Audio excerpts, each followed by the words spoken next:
Hai pemirsa, balik lagi di Reco Buntung Channel, channelnya Jogja. Nah, kali ini kita kehadiran sosok yang amat sangat spesial. Sosok. Wih, bukan kuntilanak, bukan lagi genderuwo, tapi buto hijau.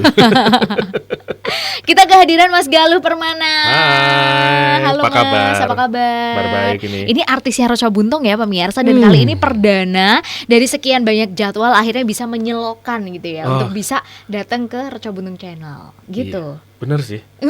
Karena artis ya pemirsa ya. Nah, hari ini di episode kali ini Mas Galuh bakal membawakan cerita juga untuk pemirsa. Dan ini pengalaman pribadi Mas?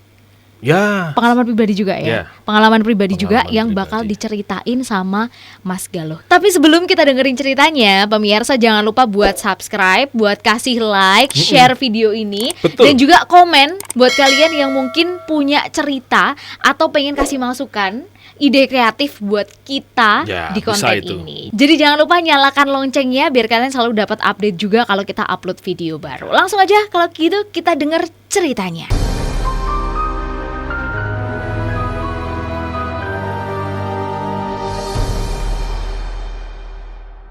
Jadi gini, saya punya cerita tentang masa kecil saya di kampung. Di mana itu tepatnya? Di kota Jogja sih. Oh, di kota Jogja. Berarti nggak kemana-mana ya? Enggak, just here. Ya.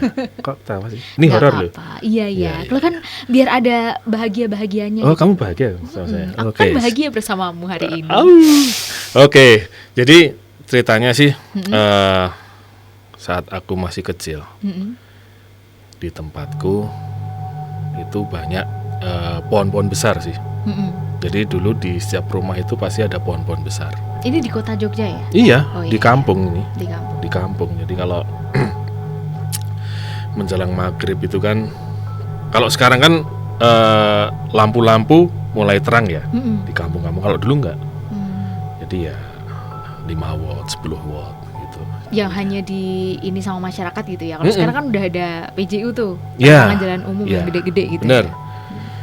Nah, di situ kalau ada di salah satu tempat itu kalau kita lewat situ, kalau udah maghrib kita pasti lari.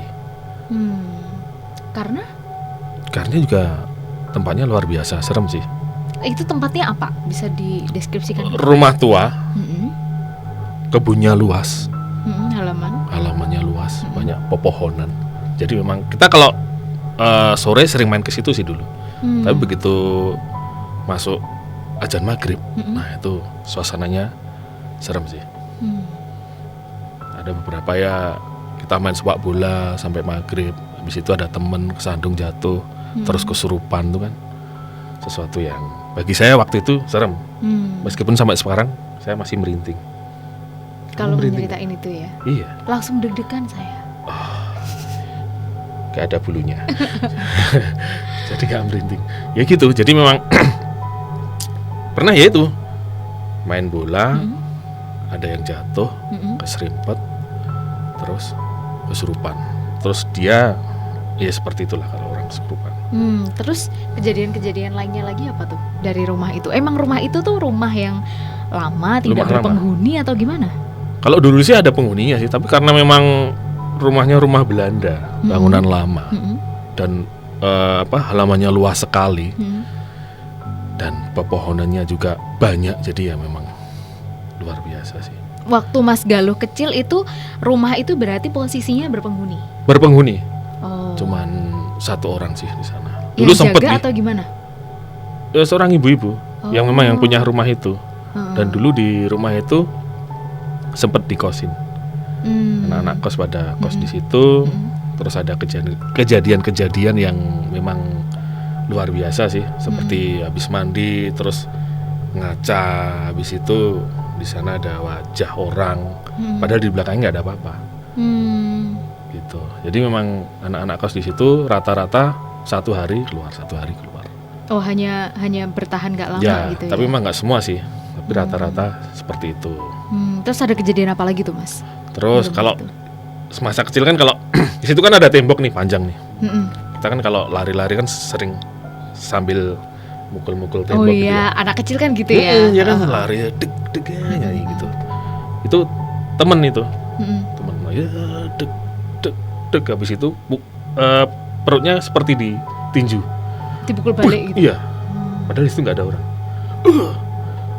Loh, kamu kenapa? Kok kayak nasi ngantem ya? Pada lari habis itu. Habis itu pada lari. Pernah juga waktu kita main gitar jam-jam 9, jam 10 gitu. Waktu aku masih SMP sih. Kan dulu temboknya cuma 1 meter nih. Situ pohon-pohon, tapi memang gelap sih. Main gitar. Habis itu ada yang lempar nih. Das. Kerikil, cuma kerikil aja. Das. Wah, apa ki? Sama teman dibalikin, das gitu. Kita nyanyi lagi.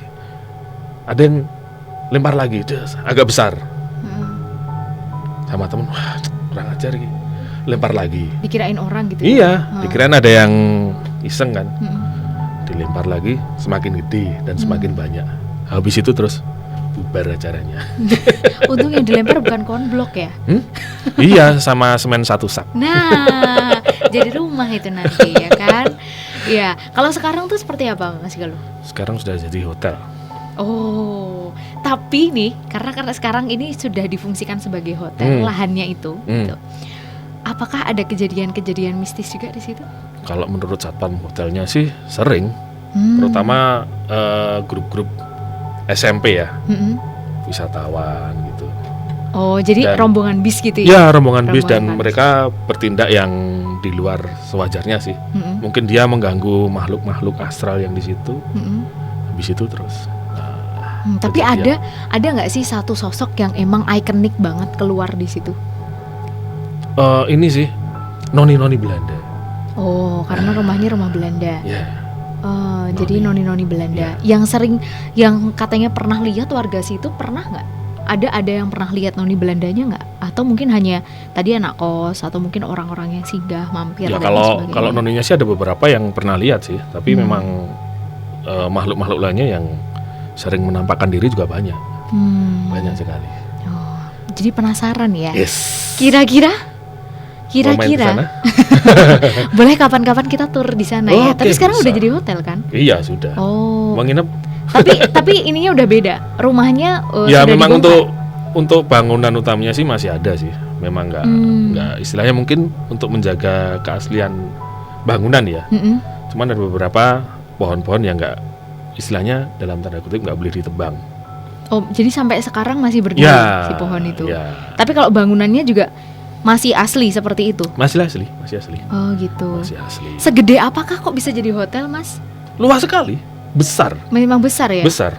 Okay. Dari rumah induknya aja udah besar, terus halamannya memang luas sekali berbentuk L. Gitu. Oke. Ya itu tadi pemirsa cerita tentang rumah berhantu. Ya. Iya benar. Yang saat ini ya mungkin karena udah rame gitu ya Mas ya. Jadi ada banyak aktivitas juga di situ. Jadi mereka pun akhirnya sekarang udah nggak begitu sering memunculkan dirinya ya Mas. Ya jarang sih. Tapi memang kalau saya pribadi kalau lewat di daerah situ memang agak beda. Pernah itu ada saudara dari Bandung tuh datangnya sebelum subuh lah, jam-jam 2 jam 3 lewat situ. Ya, sampai rumah bilang sama ibu gitu, kok lewat kono kok nganu ya hewannya beda ya. Nah, gitu. Seperti itu sih. Berarti suasananya emang masih beda gitu ya. Apalagi buat orang-orang yang pernah merasakan. Ya benar. Merasakan maksudnya dari zaman dulu, zaman sekarang, terus orang-orang yang ada di lingkungan situ kan pasti ngerasanya tetap beda, sama ya? Iya. Dan itu dulu saudara yang dari Bandung itu dulu tinggalnya di rumah saya. Di rumah. Jadi benar-benar tahu gitu ya. Iya. Waktu dulu seperti apa dan sekarang seperti apa. Katanya sih tetap sama. Bahkan sekarang maksudnya sekarang udah dalam bentuk hotel pun masih sama gitu ya. Oke, gitu. Baik. Wow, kayaknya kapan-kapan kita perlu jalan-jalan ke sana ya Mas Galuh ya. Kita ajak Mas Galuh buat jalan-jalan besok kapan-kapan gitu. Nah, pemirsa jangan lupa nanti Alia juga bakal cerita di episode berikutnya. Pemirsa yang barusan lihat video ini, barusan dengerin ceritanya dari Mas Galuh, jangan lupa buat subscribe, komen, like, share, dan juga jangan lupa buat nyalain loncengnya biar pemirsa selalu dapat notifikasi kalau kita upload video baru. Oke, kita jumpa lagi di episode berikutnya masih barengan sama Alia dan juga Mas Galuh dan Pareng.